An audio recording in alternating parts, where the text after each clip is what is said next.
The lasagna was already in the oven when he walked in and said it like he was telling me the weather. "Oh, by the way, my brother's wife is moving in next week. She just had the baby and she needs help. I already told her the guest room is hers." I turned around from the counter. I had a dish towel in my hand and I just stood there holding it because I genuinely thought I'd misheard him.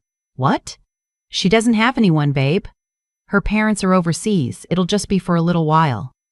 That was a Thursday. By the following Tuesday, my sister-in-law was in my house with the newborn, 3 suitcases, and the quiet, settled confidence of someone who had been invited. My husband and I had been married for 4 years. We lived in a 2-bedroom house in a suburb outside of Columbus. Nothing fancy, but it was ours. We'd bought it together, painted the kitchen ourselves, argued over whether to put in hardwood floors. I worked full-time as a paralegal downtown. He managed inventory for a distribution company. We were fine.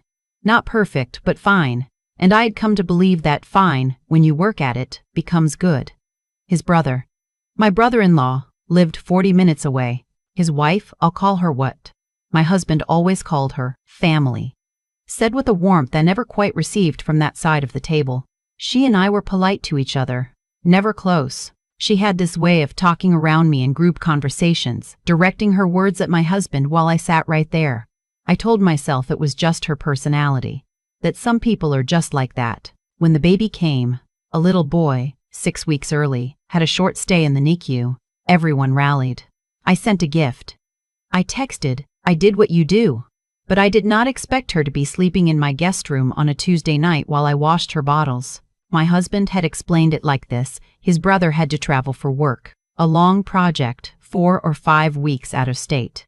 The timing was just really bad. She couldn't be alone with a newborn. She needed support. We had the space. What was I supposed to say? I'll tell you what I said. I said, "Okay, but we should set some expectations. How long is she staying? What does she need from us specifically? Because I still have my job and I can't become a full-time caretaker." He nodded. He said he understood. He said he understood. He said it wouldn't be like that. It was exactly like that.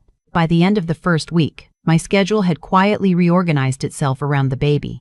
I came home from work and there was always something. A feeding, a load of laundry she'd left in the machine, dinner that somehow assumed I was making it. She never asked directly. She'd just mention, in passing, that she hadn't eaten since morning, that she was so exhausted, that she didn't know how she'd manage without us. My husband ate it up. He came home every evening like he was arriving at a place that needed him in a specific, important way.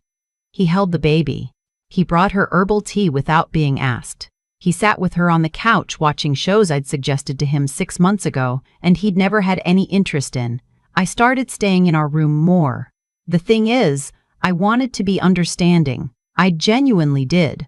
I knew what a newborn did to a person. I'd watched my cousin go through it.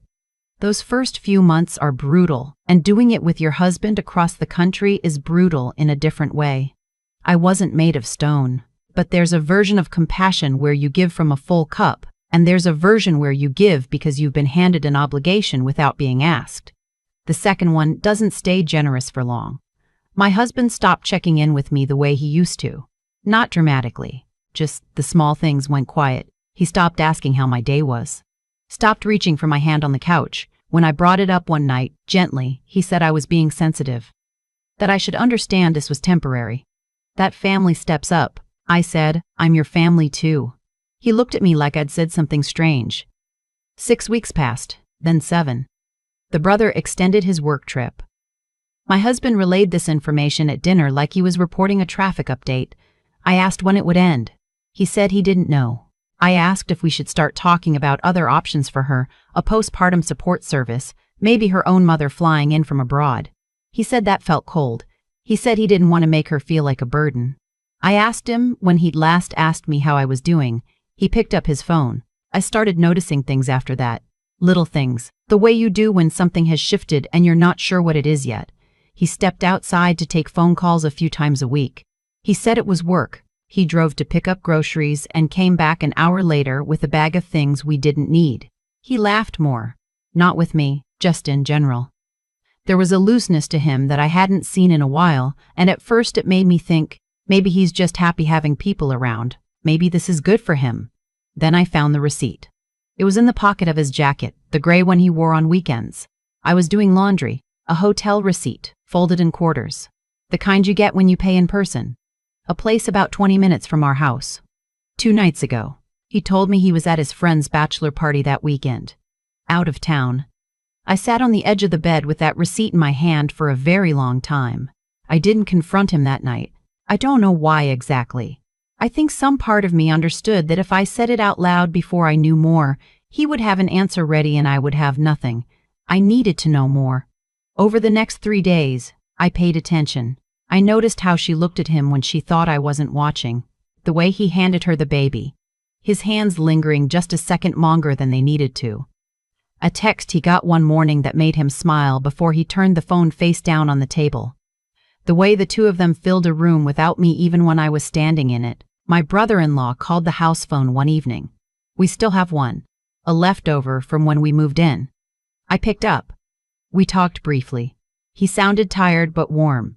He asked how the baby was. He asked how she was adjusting. He said he missed her. He asked if my husband had been a good host. Something about the way he said it, uncertain, maybe just a fraction, made me ask, "How much longer do you think she'll stay with us?" A pause. Then, "I'm back this Friday, actually." "Did she not tell you?" "She had not tell you?" "She had not told me." My husband had not told me. I said I must have forgotten. After I hung up, I went upstairs. The guest room door was half open. I could hear her on the phone in there, quiet and low. I stood in the hallway longer than I should have, and I heard my husband's name. I didn't sleep that night. I called my attorney the next morning from my car in the parking garage before I went into the office. She's a family law attorney. I'd drafted motions for cases like mine 100 times without knowing they were like mine. I explained what I had, the receipt, what I'd heard, 4 years of marriage, a jointly owned house, a joint savings account.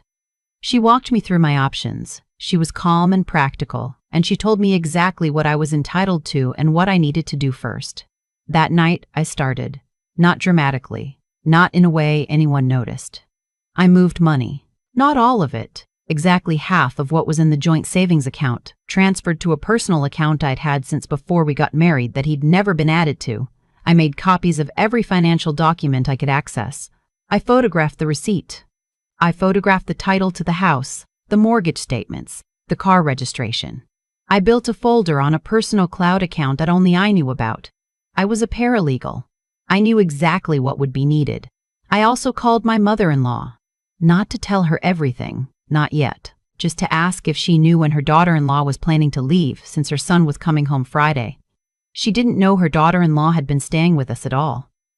My husband had never told his own mother. She went very quiet on the phone. I said, "I thought you knew. I'm sorry to bring it up out of nowhere. I should let you get back to your evening." I don't know what she did with that information, but I have a pretty good idea. On Thursday evening, my husband told me his brother's trip had been extended another week. He said it at dinner.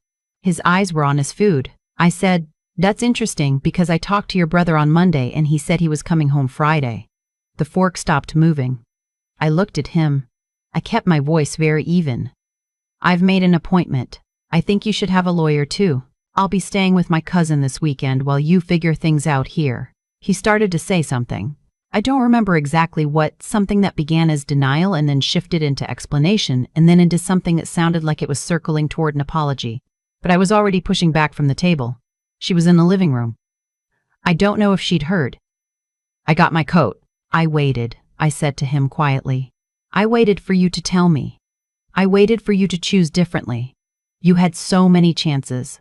I picked up the overnight bag I had packed that morning, which had been sitting in the coat closet since 7 a.m. He stood in the hallway and watched me go. My cousin lives 25 minutes away. She had the kettle on when I got there. She didn't ask a lot of questions. She just made the tea and sat with me at her kitchen table while I cried for about 40 minutes straight.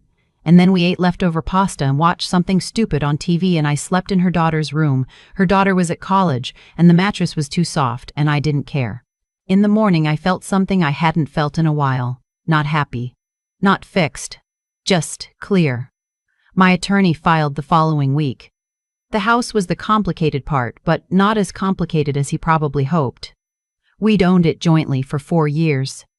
I had contributed equally to the mortgage. I was prepared to buy out his share or be bought out. I'd done the math both ways. My attorney was good. His attorney, whom he found in a hurry and slightly panicked, was not as good. What I hadn't expected was his mother.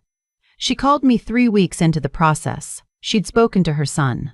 She wanted me to know that she knew I had tried to handle things with dignity and that she was sorry. She told me she'd always thought he didn't appreciate what he had. She was crying a little. I told her she didn't need to call. She said she knew, but she'd wanted to. We still talk occasionally. That surprised me. It took 8 months to finalize everything. I bought him out of the house. I know that sounds like the harder road financially, but I'd painted the kitchen. I knew where the light came in the afternoon. I wasn't going to let that go because he'd made bad choices. The guest room is a home office now. I put in a good desk, a lamp I've been looking at for 2 years, and a plant that I have not killed yet. Every morning I make coffee and I sit at that desk for 20 minutes before I start the day. And I think about the version of me who stood in this exact house washing someone else's bottles while my husband pretended to go out of town. I'm not angry at her anymore, if I'm honest. I think what happened between them was its own mess, its own wreckage. I was just the person standing in the house when it detonated. People do terrible things, and sometimes the only reasonable response is to gather what belongs to you and walk out the door with your bag already packed. I'd been packing that bag long before Thursday morning.